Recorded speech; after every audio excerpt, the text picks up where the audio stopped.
Okay, so we need to talk, because some of these beauty trends I am seeing lately, they are actually unhinged.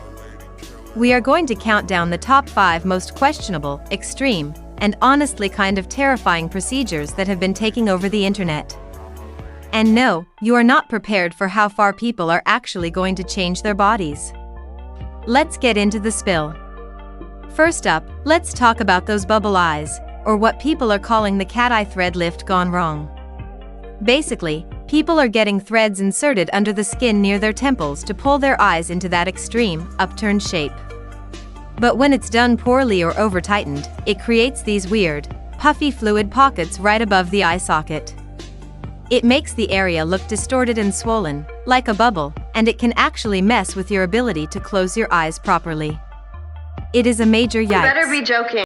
Next is the high skull trend, which sounds like something straight out of a sci-fi movie. To get that perfectly round, high forehead look, people are actually getting fillers injected directly onto their skull bone. Yes, you heard that right. They use thick, structural fillers to build up the bone shape, and then they have to wait for it to heal while wearing specific headgear to keep the shape perfectly in place. It is extreme, painful, and honestly just so unnecessary. Then you have the A4 waist challenge. People would take a standard sheet of printer paper and hold it vertically in front of their torso to prove their waist was narrower than the width of the page. It blew up because it turned into this weird status symbol of who could be the skinniest.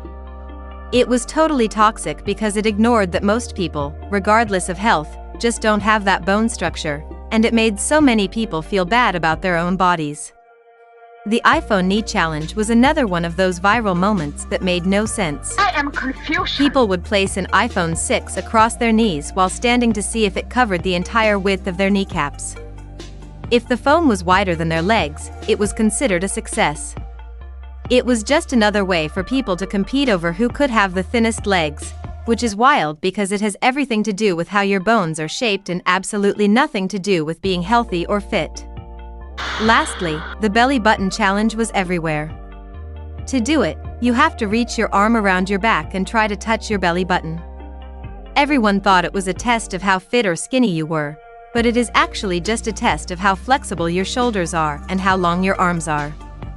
It was one of those trends that looked like a fitness challenge on the surface, but in reality, it was just a silly way to get people comparing their bodies online.